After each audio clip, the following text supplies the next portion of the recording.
Hey guys, how's it going? It's X666 X Iron Maiden. Today we're finally checking out Sabaton history, starting with 40 to 1, the Battle of Wizna from Sabaton History Channel. This is episode 1 from that channel.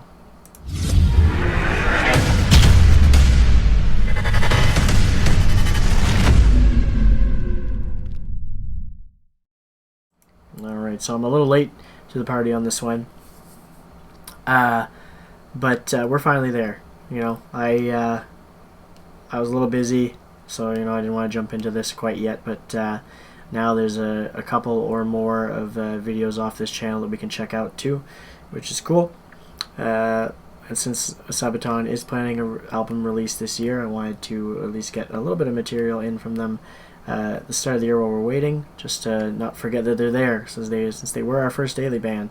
And even though I don't listen to them, since then a whole lot, they're not like first on my list of bands to listen to. I still enjoyed it, and it holds a place, kind of a special place for me, being the first daily band that really started that idea of being the daily band, doing a daily band thing. I enjoyed doing that. It really got me to enjoy the band more than I probably would have if I would have only heard a few songs. So today they're covering the song 40 to 1, which is when the Germans invaded Poland in 1939, which we talked about when we did the song and all that. Great song. Today they're going to be talking about the history behind that song. It's not that long, so I guess the videos aren't going to be too long. It's just under 1 second, less than 16 minutes. So let's jump in, check it out. I'm Indy Nidell. I'm Par from Sabaton, and this is Sabaton history.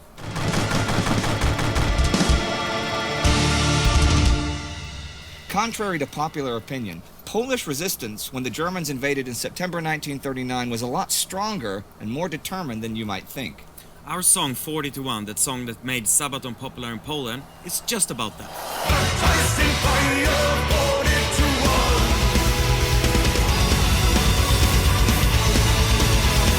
The song 40 to 1 is about the Battle of Wizna. Let's look at the history. How a small detachment of around 720 Polish infantrymen held off more than 40,000 German soldiers for over 3 days. A story that has even entered Polish lore as the Polish Thermopylae, Polskie Thermopylae. Okay, September 1939. The German invasion of Poland has begun. So silent before the storm, awaiting command. A few has been chosen to stand as one. Obviously, we kind of know this story, so I'm hoping they're going to go a little in-depth into it so we can learn smaller details that we didn't learn before. Fight back all your ground. In early September it came, a war unknown to the world. Now, Poland will soon also be invaded by the Soviet Union, and within 6 weeks will be divided by those two great powers. But we're still in the first week of the German invasion. On the 7th, the 19th Army Corps of Heeresgruppe Nord, part of the German 3rd Army under General Heinz Guderian, was quickly advancing to try and cross the river Biebrzę, a tributary of the river Narew, east of the town of Wizna. By doing so, it would be able to encircle the Polish Narew Corps and then close in on Warsaw from the northeast. Now, the Polish army had begun building defense works around the strategic crossing where the Biebrzę and Narew meet since early 1939, when the possibility of war began really looming. The crossing is surrounded by swamps and bogs, so a system of echelon bunkers and pillboxes on the hills overlooking the rivers would be a serious threat to any army trying to make a crossing. Thing is, as the German Panzer Corps approached, the defense works were not completed. Only 12 major bunkers were battle-ready, and there were a few machine gun pillboxes spread out over 2 actual lines of defense. The big flaw, though, was that the system did not have any larger anti-tank guns or mortars, and with a force of 350 tanks approaching, this flaw was now a major problem. The Polish defenders, commanded by Captain Władysław Raginis, had quickly thrown up some anti-tank obstacles, prepared the forward approach with trenches and barbed wire, and mined the riverbanks. Raginis himself had chosen the bunker in the middle as his command post, but, he must have known that with only 6 7.6 guns, a few dozen machine guns, and only a pair of anti-tank rifles, he could not hope to hold out forever. But as German planes dropped propaganda leaflets from the skies urging the Poles to surrender, Raginis vowed that he would, in fact, die trying. The 8th of September it starts, the rage of the Reich. A barrage of mortars and guns stand past, the bunkers will Cool. So they're going pretty in-depth with it, which is nice, because the small details like that, I don't know. I'll face my fate here. The 12 pillboxes. artillery strike, so fierce, the thunder of guns. I think you said 12. Sorry if I The said first too many there. skirmish between German and Polish recon units was fought for the village of Wizna on the 7th, but the Poles gave up what was an undefendable village without serious resistance. So already at the beginning of the action, it looks like the Poles have been routed. But they haven't given up, and they have not fled. They have retreated back over the river into the safety of their bunkers. The Germans pursued them, but Polish engineers blew the bridges to stop them. The battle had begun. German heavy artillery was brought up and pounded the Polish positions throughout the remainder of the day. The Polish artillery was no match for this and was forced to withdraw, but the Polish bunkers held. Stuka bombardments from the air also failed to break them, since the walls of those bunkers were over 1.5 meters thick and reinforced with steel plates. German assault troops came next, attacking over the next 2 days, but as soon as they crossed the river, they were hit by machine gun fire from the forward Polish pillboxes. Suffering heavy casualties, they were forced to retreat time and again. However, the evening of the 8th, as German tanks began to cross, and with no adequate measures to deal with them and overall limited ammunition, the Polish infantry withdrew from their forward lines near the river to the safety of the bunkers. The German tanks rolled over and through those lines, but their guns could not penetrate the bunkers, nor could they provide enough cover for the infantry to follow. It was a somewhat bizarre stalemate. Yet, without help from any reinforcements or any real anti-tank capability, the Polish soldiers were now trapped. Baptized in fire, Yeah, a little bit. spirits of Spartans, death and glory, soldiers That's interesting. second to none. The tanks could get by, but the infantry couldn't, so there's just tanks behind them. But no infantry support, which, by the way, and if you're a tank and you don't have infantry support, that can Another mean flaw death in the nowadays. bunker system now A became little bit back apparent. then too, but The major bunkers were sometimes too far away from each other to provide adequate support and could not cover each other's blind spots. So it turned out that the Germans were able to attack and isolate them one after the other. The first bunkers to fall were the ones just across the Narev River. Concentrated heavy artillery bombardment and advancing tanks forced the defenders to flee or else be completely encircled. The other bunkers held out until the 10th. But in the early morning that day, after 3 days of holding off 40-1 odds, the Poles faced defeat, as small platoons of German combat engineers could finally take out the damaged bunkers with explosives, with tanks providing covering fire. One after the other was destroyed, and the Germans closed in on Captain Raginis' command center. By this time, most of his company was reportedly either dead or wounded, and the ammunition was nearly finished.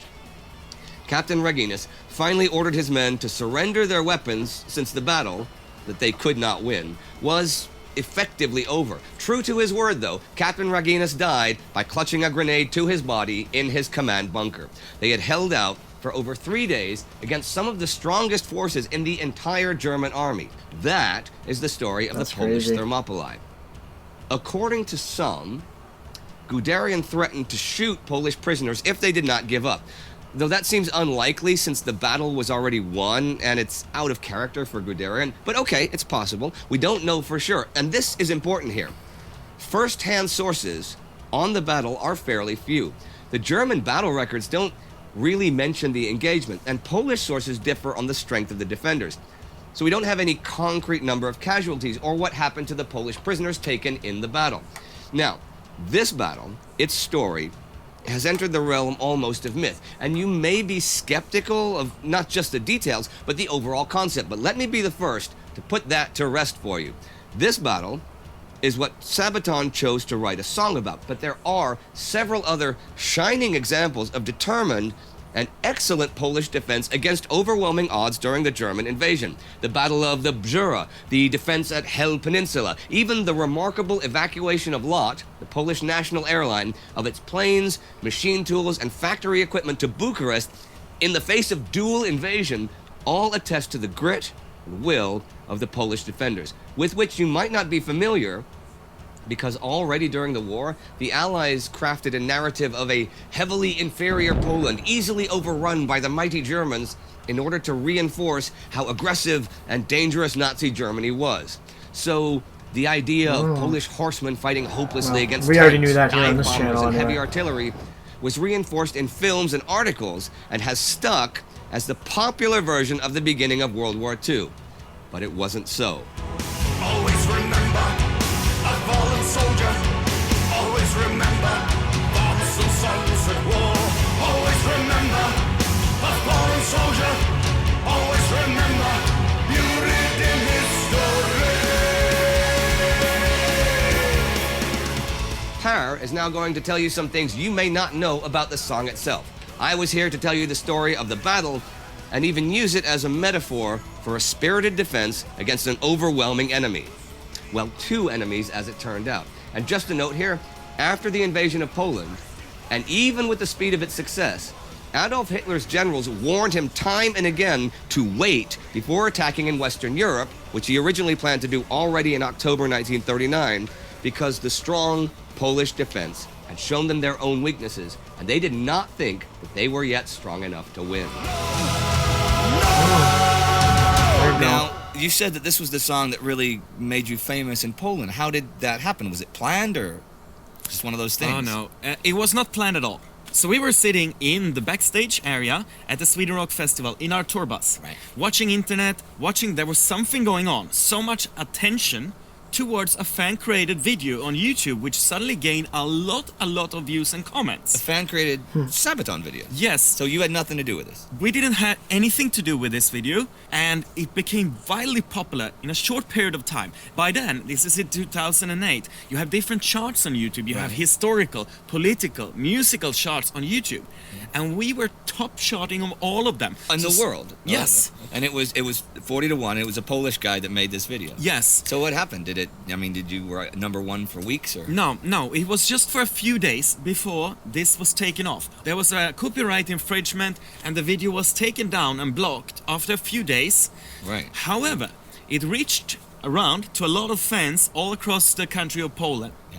including it reached to a descendant of the captain that we sing about in the song. Right. And this guy was a filmmaker, contacting us, wanted to do an official music video for the song 40-1.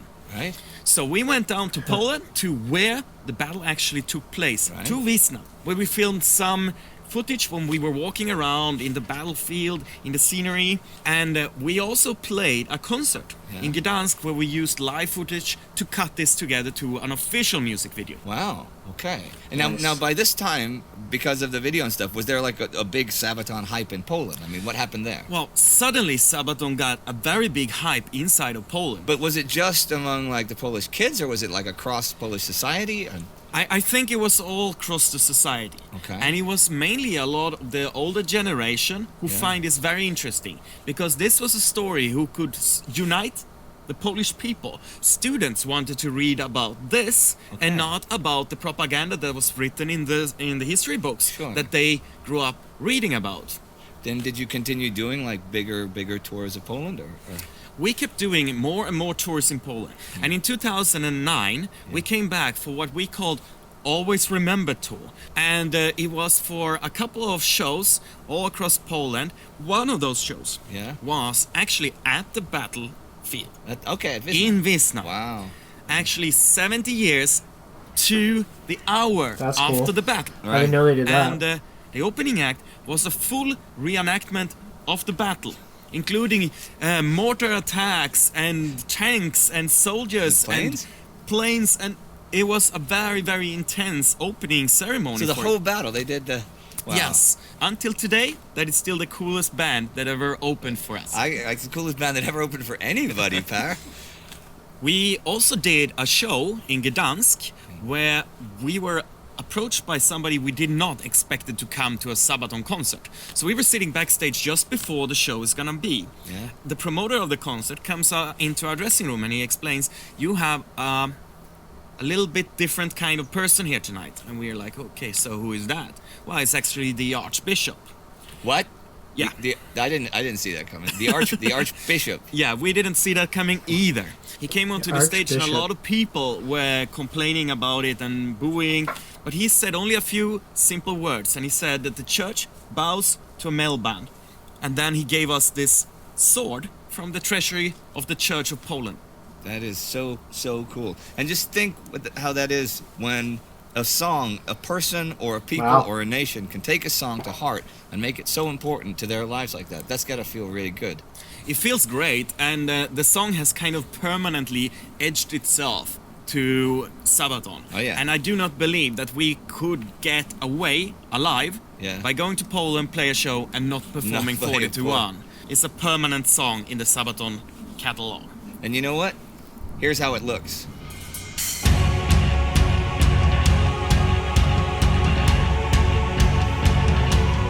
Are they doing like the whole music video or what? Okay, no.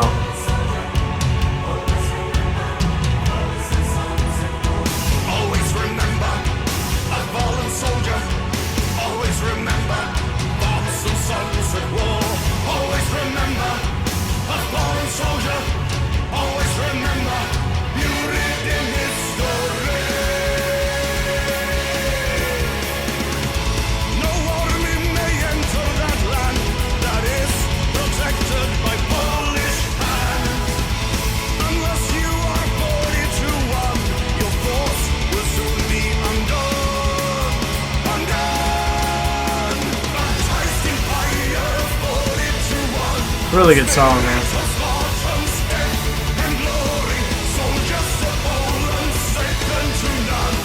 Wrath of the Wehrmacht, Alright, they're not doing the whole music video. I thought they were gonna do the whole music video right at the end there.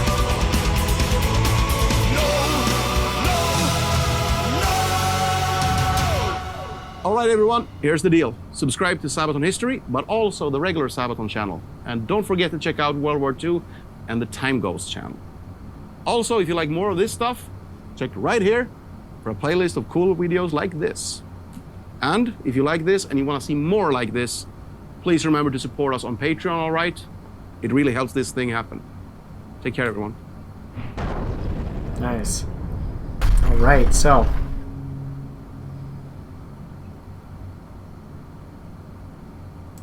Alright, so. Obviously, there'll be more to check out from this history channel. We're going to continue to check it out.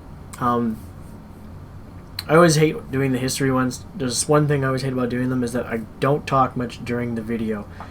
It's hard to do a history react and be interesting during that whole react because it's usually longer videos, but there's a lot of talking during, so you can't really talk or else you miss stuff. So I get that a lot on my history videos, like, oh, I'm just going to watch a guy look at the screen for 15 minutes. Well, yeah, but you have to get to the end afterwards where I tell you my actual thoughts because you can't talk over them. And that happens a lot, actually, with the history ones. So it's like, yeah, it's a lot of give or take with some of the people watching. But unfortunately, it's the only way that it works. So I don't really let that get to me. It's like, well, I could talk over the people, but then I'm not listening. So, you know, like it's the only way we can do it. It's interesting though, like learning the small details about like how many bunkers they had, the weapons they had available, their ammo, the tactics used to get around it from the Germans that took the 3 days to get through it, is interesting because I never knew all those details. You know, it's cool to hear tactics put into place and how they actually brought up something I learned during my time in the armored division from the Canadian Armed Forces is a tank is an amazing piece of machinery, of destruction. But as soon as it doesn't have infantry to support it, it's not so great anymore.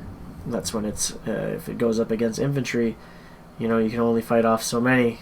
If any of them get close, you can blow out tracks with grenades, you get explosive devices attached to them.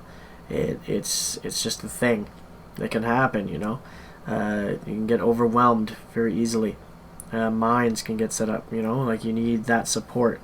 And here they're basically saying, like, oh, the tanks got through because they couldn't do anything to them. They didn't have any anti-tank weapons, really. They had a few. But they kind of mentioned how, oh, they're the only ones that could get through, so it kind of like made like a stalemate, you know what I mean?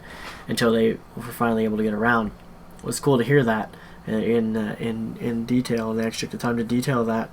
And talk about the importance of this song and how much it means to Poland, because we all know that I've been a pretty big supporter of Poland. I've done many videos on Poland because it's interesting. It's interesting to hear the stories that you don't see in a lot of the North American history books, you know, like I didn't really hear all these battles and stuff before. I also wasn't like a few people were like, oh, well, Poland sucks because the history books said that they got taken over. You know, I never felt like that. I've never been in any way or shape or form of that, but I never put any thought into Poland because of those statements, how they got taken over during World War II. Multiple, you know, like you hear how they got attacked, one of the first ones to go down. It's like, oh, well, to me in my head, it's just like, oh, well, they just weren't ready. That's what, obviously, a huge forces attack you out of nowhere. You see it kind of coming, but how much can you get ready against the German army and the Russian army, two huge forces at that time? You know, some people just like to blow things out of proportion anyway. But it's really cool to hear how much they actually were able to suppress those forces for the amount of time they did. That stuff, we don't hear about that here in North America. So that's been a lot of learning on my part, and hopefully others learned as well through my videos. Especially those that may have had some weird hate or something for Poland. I don't know, I guess there's some people, going into some of the comments, there's some people that have hate towards Poland, and just like anything, some people hate white people, some people hate black people, some people hate brown people, however you want to say it. There's always someone who hates something. But the heart that Poland puts into everything, it seems, from all the videos we've watched, is nuts. And I can understand why Sabaton would want to cover that subject in their music, because it just makes sense. So anyway, the video's getting long enough as is. It's getting late. This is my last video of the night, hitting almost 1:30 in the morning, so it's time to go to bed and get some sleep. And hopefully you guys enjoyed going through it with me. If you did, make sure you hit the like button. Don't forget to subscribe to see more from me, as we will be checking out more Sabaton history. And as always, you guys have a good one. I'll catch you later.